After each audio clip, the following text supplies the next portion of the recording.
Welcome back to another CSI gaming video, and today we are going to be starting out with our introduction to Yu-Gi-Oh! Speed Duels.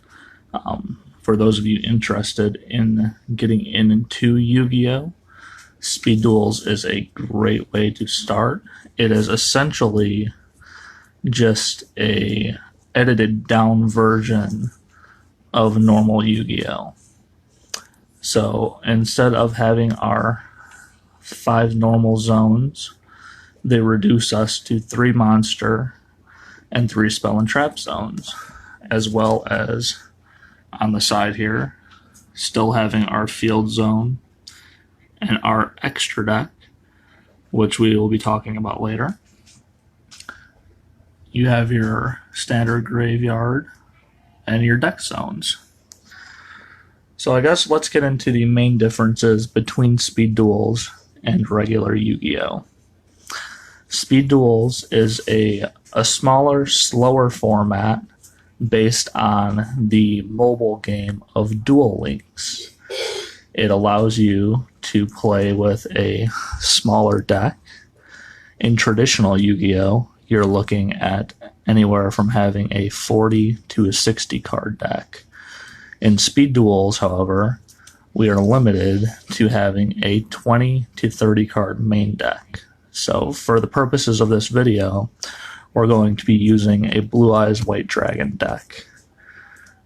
In addition to our main deck, you're allowed to have an extra deck for your fusion monsters. Currently, we do not have any of the other extra zone monsters that we do in traditional Yu-Gi-Oh! We don't have Xyz, Synchros, Links, Pendulums, or anything like that. We just have our fusion monsters. So, being as we are playing a Blue Eyes deck, we are playing the Blue Eyes Ultimate Dragon Fusion card. The current limit on your extra deck is 5. However, you can only play 3 of the same card. So we have our playset here of our Blue Eyes Ultimate Dragon. On your playmat, during normal play, that would be set right here in the upside down position, so that your opponent doesn't know what you're playing. Now to get on to the skill card. Another difference between Speed Duels and regular Yu-Gi-Oh! Is the addition of a skill card. If you've been watching our box openings, then you know that there are several different character skill cards, as well as several different skill cards for each character. The one that we are currently playing for our Blue Eyes White Dragon deck is called Dragon Caller. The effect of Dragon Caller is once per duel, and that's a very important thing because your skill card can only be used can only be activated once per duel. If you successfully normal summon the Lord of D, you can add 1 Flute of Summoning Dragon from your deck to your hand. Or you can reveal the Flute of Summoning Dragon from your hand and then add 1 Lord of D from your deck or graveyard to your hand. Traditionally, when you're playing Speed Duels and you're starting out, you'll have your skill card between your graveyard and your main monster zone, or your main monster zone and your field zone. Really, it just depends on player preference. So we are going to go ahead and leave our skill card over here. To get into our main deck, for those of you not familiar with Yu-Gi-Oh!, we're going to go over the types of cards that we currently have available in our Speed Duel card pool. Now, the way that you tell the difference between a regular Yu-Gi-Oh! Card and a Speed Duel card is, I don't know if you all can see, on the original Speed Duel cards, they have a watermark right here. Let me see if I can take this card out of the sleeve and get us a better picture of it. There we go. So we have our Speed Duel watermark. And then on the newer Speed Duel cards, it will say under your picture here, Speed Duel. Now, you can use Speed Duel cards in your traditional Yu-Gi-Oh decks, so if any of you are interested in starting Speed Duels and you build a Blue Eyes deck and you decide, well, I want to transfer to traditional Yu-Gi-Oh, you can take all of the cards in your deck and transition them into your normal Yu-Gi-Oh format deck. However, it does not work the other way around. So, for instance, if I have a different artwork of the Blue Eyes White Dragon that I want to use, but it's a regular Yu-Gi-Oh card and does not have the Speed Duel watermark or the indication on the card here, then we cannot play that in our Speed Duels deck. It's considered an illegal card and will count for a disqualification in any type of tournament setting. Now, we're going to be going over the different types of cards. We have our normal monster cards. These are monsters without an effect, as well as effect monsters. So this card, it's an effect monster. If we can get it to read, or our camera to focus here, we can hone in on it a little bit better.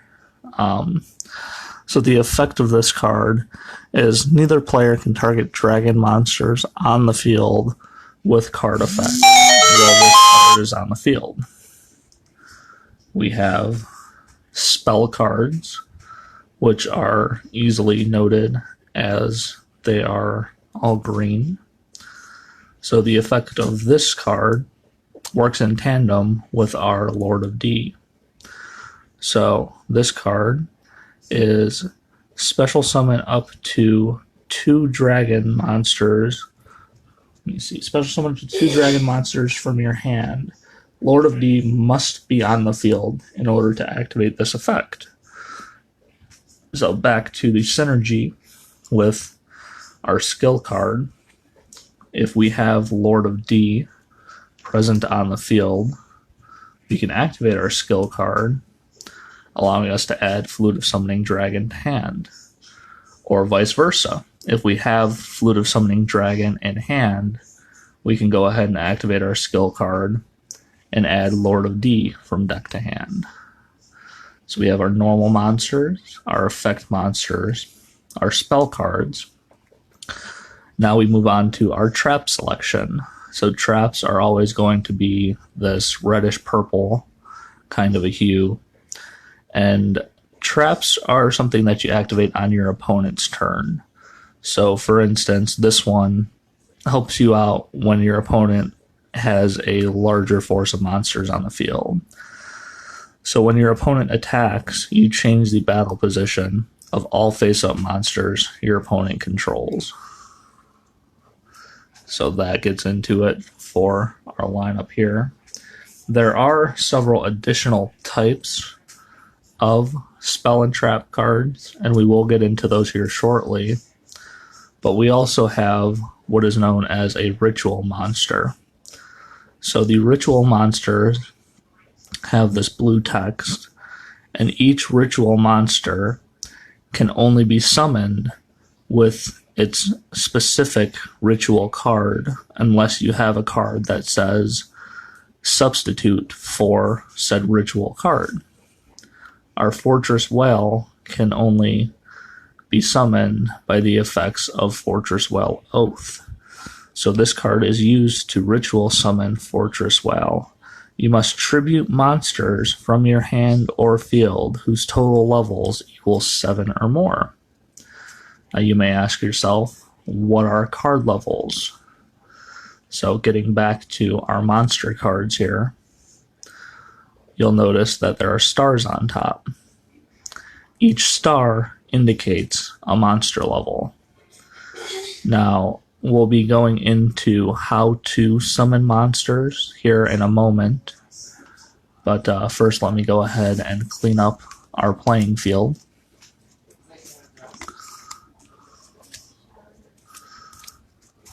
So, There are several types of monsters, as we had said. The ritual monsters, such as Fortress Whale here, needs a monster of 7 or more stars to be sent to the graveyard with the effect of Fortress Whale Oath. Our Blue Eyes White Dragon here is an 8-star monster. So if we control the Blue Eyes White Dragon on the field or in our hand, we can activate our Fortress Whale Oath, sending Blue Eyes to the graveyard for a cost to then summon our Fortress Whale. As well as that, there are what is known as a tribute summon.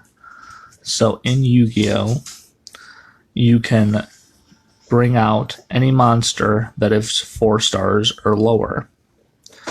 Now, each card has a specific attack and defense points. When you want to play your monster in attack position, you go ahead and place it on the field, face up, in the forward position, indicating that your monster is in attack position. Now, vice versa, for defense position, you have 2 options you can go with when initially summoning a monster. Say our monster here is 1100 defense, but we don't want our opponent to know what we're playing. We can set that card face down in defense position. Now, it being a 1100 defense card, a monster would have to have 1200 or more attack in order to destroy it. If a opponent's monster that is larger, for instance, we're going to use our Blue Eyes White Dragon as an example. Let's say our opponent controls Blue Eyes White Dragon. Our opponent attacks our defense position monster. Since our defense is only 1100, our monster would be destroyed and sent to the graveyard. But because our monster was in defense position, unless your opponent's card specifically says inflicts piercing damage, your life points are safe. Therefore, initially blocking your opponent's attack. If our monster was in attack position, our opponent's Blue Eyes White Dragon has an attack of 3000, whereas our Lord of D only has an attack of 1200. So our monster would be destroyed, and we would take the difference of 1800 damage to our life points. Now on to tribute summoning. A monster that has more than 4 stars, for instance here, our Blue Eyes White Dragon has 8. So a monster with 5 or 6 stars requires the tribute of 1 lower monster. A monster with 7 or 8 stars requires the tribute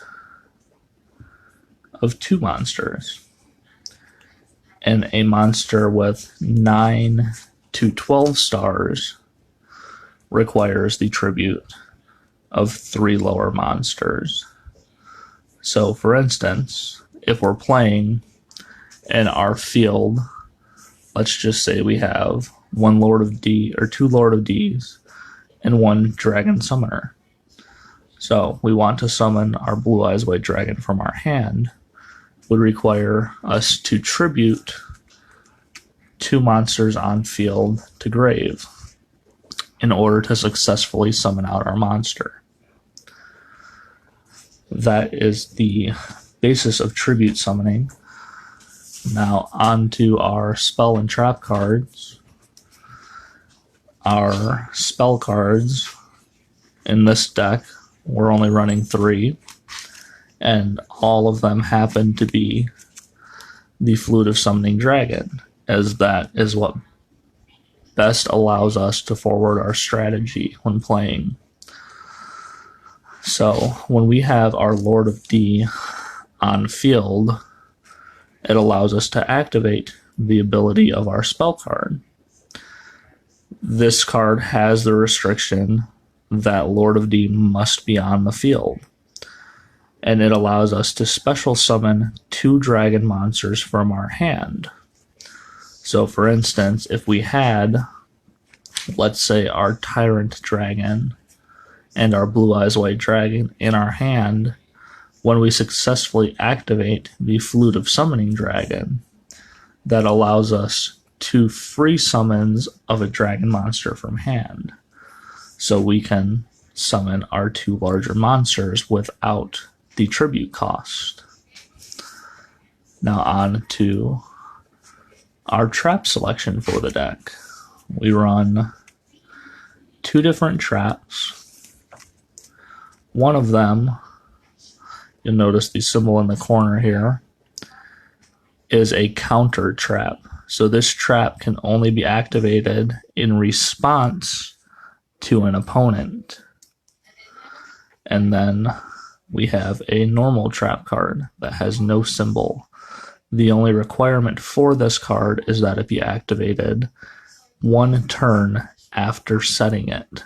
So on our turn, let's say we set the Windstorm of Itaqua.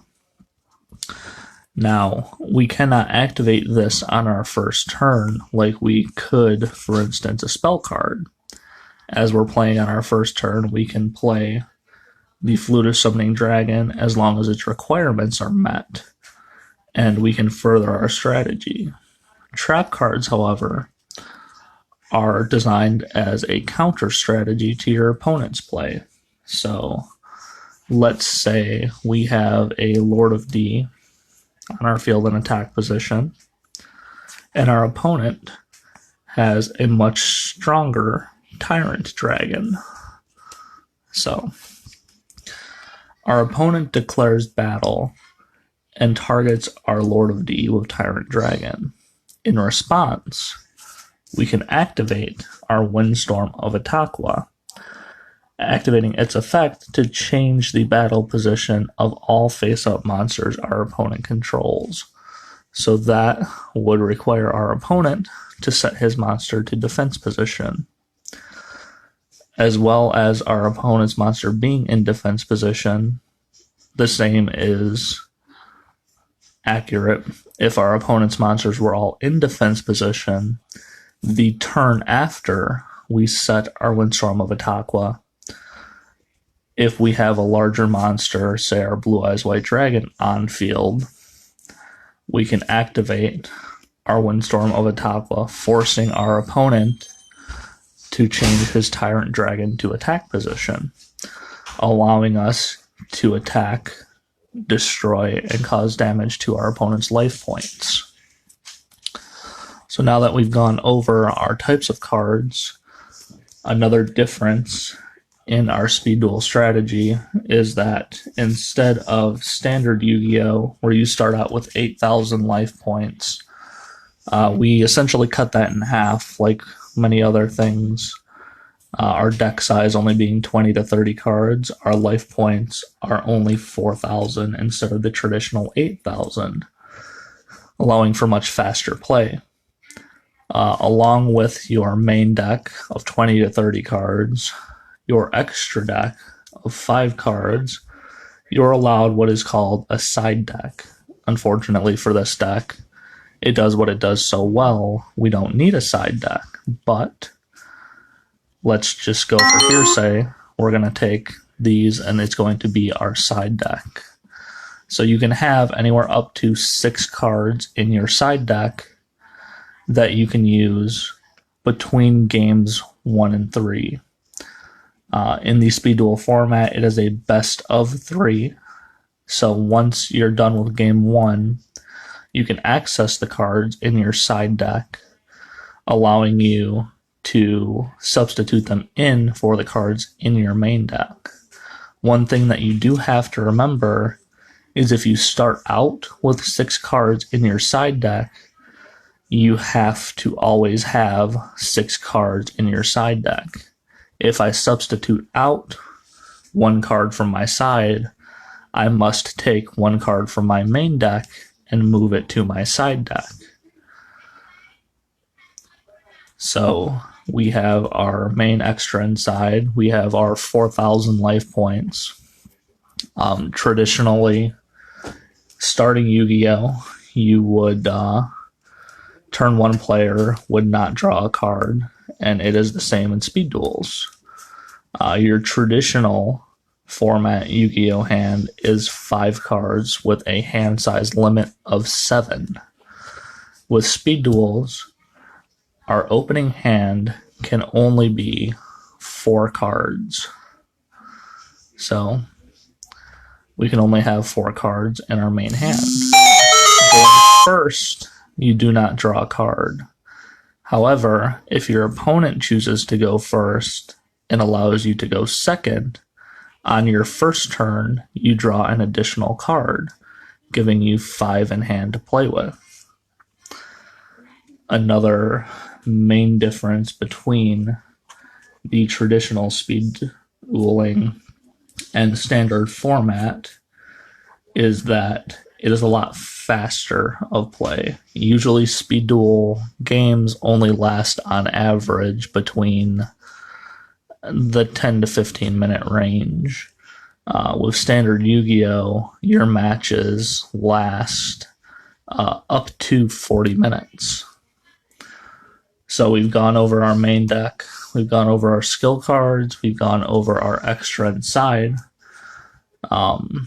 In our next video, Introduction to Speed Duels Part 2, we will be getting into how to traditionally play against an opponent, how to start your game out, how to conduct match procedures. I guess that's one thing that we should go over here as well. In standard Yu-Gi-Oh, you have your draw phase, standby phase, main phase 1, battle phase, and main phase 2. After your main phase 2 is completed, you move on to your end phase, and then your opponent starts their turn, starting off with their draw phase. In speed duels, you do not get a main phase 2. So you start off your turn with your draw phase, you move into your standby phase, and then your main phase 1. You're going to want to conduct everything that you do in your main phase 1, because once you proceed to and finish your battle phase, you're done for the turn, and you cannot do anything else. Your opponent then gets to play their turn. So if, for instance, I've conducted my turn and I still have a Flute of Summoning Dragon in my hand that I can activate and resolve, but not thinking I went into battle phase, unfortunately, I have to wait until my next turn in order to use my Flute of Summoning Dragon. So that's something that you want to always remember. We'd like to thank you all for joining us for our first introduction to speed dueling video. And if you're interested in following the series, please hit the notification bell, and we will let you know when we will be uploading. I'm going to try to keep this as a weekly series. So about this time next week, you can look for Introduction to Speed Dueling Part 2, and we will continue on with our learning process here. Once I am done with the Speed Duel introduction, we will move into standard format Yu-Gi-Oh! So if you're interested in that, I'd say probably check back in 2 to 3 weeks, and we should be at that point where we're offering standard format explanations and introductions. Thank you all for joining us, and we will see you all later. CSI Gaming out.